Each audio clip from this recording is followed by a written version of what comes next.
इजाज़त नहीं दी और कहा कि खान साहब ने कहा कि फिर कल यानी आज ट्रायल के दिन आ जाए। एक साल से मैं खान साहब के इस ट्रायल में भी पेश होता हूँ और इसके अलावा जो मंगल के दिन हमारी शेड्यूल मुलाकात होती है, हाई कोर्ट का एक हुक्मनामा है, तो ये एक साल में इस तरह नहीं हुआ है कि मुझे मुलाकात जो है वो जेल हुकाम रोक लेते, लेकिन कल भी और फिर आज भी उन्होंने मुझे जेल के अंदर ले गए। जिन वकला को मुलाकात नहीं देनी थी वो गेट पे रह गए, वहाँ बिठाया, अभी बुलाते हैं अभी बुलाते हैं, और इस दौरान उन्होंने कहा जी ट्रायल ही ख़त्म हो गई, यानी अदालत जो है वो उठ गई। जिसके बाद आके मीडिया से मेरे गुफ्तगू की हुआ ये कि दो बातें आपके तवज्जुह से।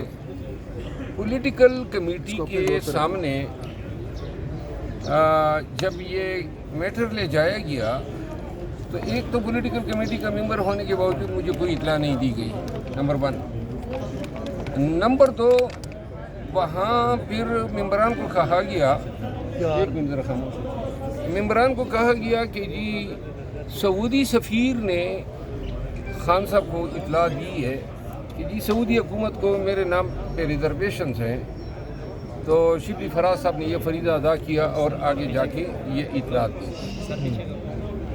इसके बाद मुझे इल्म नहीं था ये सऊदी सफ़ीर का, और कहाँ मैं खान के लिए इतने मसले खड़ा करना चाहता था। कमेटी जिसको देनी थी, अगर सऊदी हुकूमत इसमें इन्वॉल्व होती है तो मैं क्यों खान के लिए। उन्होंने 2 महीने तक डट के मेरा साथ दिया, तमाम साजिशें की। पहले स्पीकर साहब का नाम, ख्वाजा आसिफ साहब का नाम लिया गया कि वो चाहते हैं कि जी अगर ये आपके नुमाइंदे रहे अगर पीछे हो जाए तो आपका नाम ही नहीं रहेंगे, तो फिर ये कमेटी किसी और को देंगे। इसके बाद जो है कभी ख्वाजा आसिफ से मुलाकात की बात, कभी ये सऊदी बयान, और कभी क्या साजिश और दरोगोई और झूठ के अलावा कुछ नहीं होता था। और ये जब भी हजरात जाते थे, उमर अयूब और शिबली फराज साहब, तो ये इन्होंने अपना फरीज़ा बनाया हुआ था।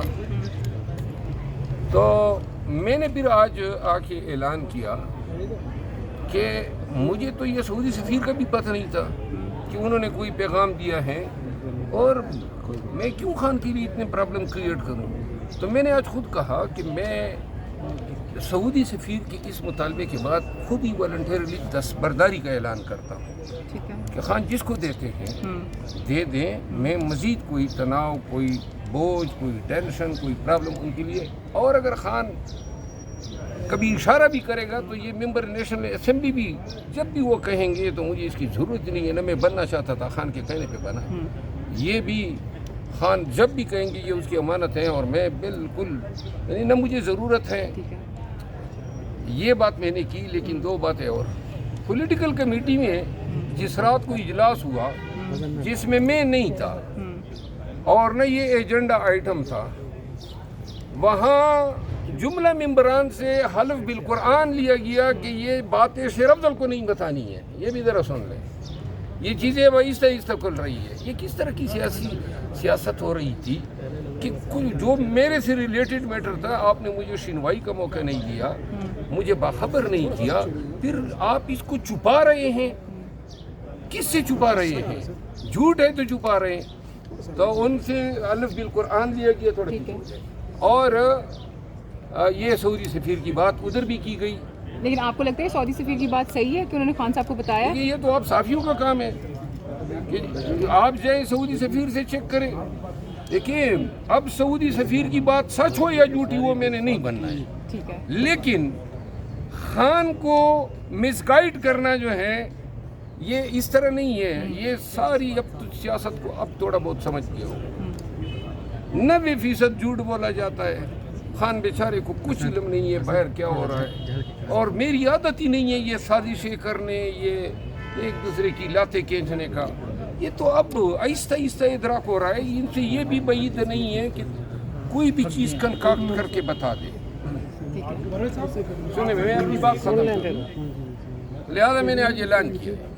वो ऐलान ये है कि मैंने अपने तई और ये PTI के लोगों को भी बताना चाहता हूँ कि उस वक़्त मैंने कन्वेंशन शुरू किए जब ये सब लोग یہ جو آج اپوزیشن لیڈر ہے سینٹ میں اور قومی اسمبلی میں، ان کی گرد اور دھول کا بھی پتہ نہیں تھا، نہ یہ اپنے کمپین کے لیے نکل سکے، نہ یہ پارٹی کو نکال سکے، اور یہ جو ہیں بلوں میں چھپے ہوئے تھے، نہ ان پہ پرچے ہوئے، نہ ان پہ چاپے ہوئے، نہ ان کی گرفتاریاں ہوئی۔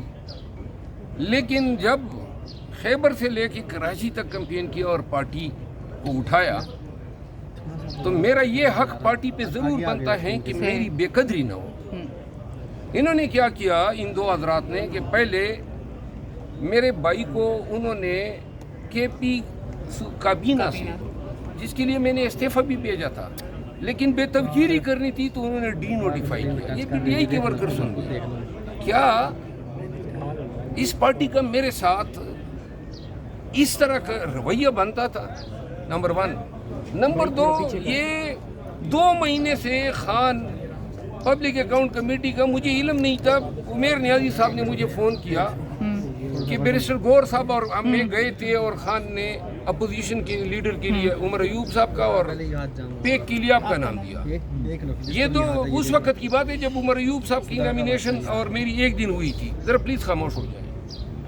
اس کے بعد 3 دفعہ سازشیں کرائی گئی اور خان 3 دفعہ کنفرم کرتا گیا، اور خان نے جتنا میرا ساتھ دینا تھا دیا، لیکن اب میں مزید اس معاملے پہ مجھے ان کا ساتھ درکار ہی نہیں ہے۔ ٹھیک ہے، میں خود ہی اعلان کر رہا ہوں۔ ٹھیک ہے، اور ایک چیز ہے کہ بے توقیری قطعاً قبول نہیں ہے، کسی کو اجازت نہیں ہے، اور اس پارٹی میں اور یہ تمام جو جدوجہد کی ہے، یہ جو تکالیف اٹھائی ہے، عزت کے لیے اٹھائی ہے، اور خان کے تو فیل یہی ایک مقام ملا کہ جدھر جاتا ہوں ہزاروں لوگ نکل آتے ہیں احتجاجوں کے لیے۔ میں احتجاج اپنی ذات کے لیے نہیں کرا رہا ہوں، پی ٹی آئی کے لیے کرواتا ہوں، اور ہر شہر میں لوگ نکلتے ہیں۔ میرے حوالے سے جو ہی 8 فروری کے بعد یہ لوگ باہر آئے، انہوں نے میرے خلاف سوشل میڈیا کا استعمال کیا، میرے خلاف یک کے بعد دیگرے۔ جب کچھ نہیں ملا، وہ قادیانی والا قصہ میں نے سنایا ہوا ہے کہ کچھ نہیں ملا تو جناب یہ کہ جی یہ کامیاب کس طرح ہیں۔ تو کامیاب ابھی جو ہے، میں نے قصور میں جلسہ کیا تو وہاں تو مریم نواز کی حکومت ہے، میں نے تلگنگ میں جلسہ کیا، وہاں مریم نواز کی حکومت ہے، میں نے کراچی میں ریلی کی، وہاں پیپل پارٹی کی حکومت ہے۔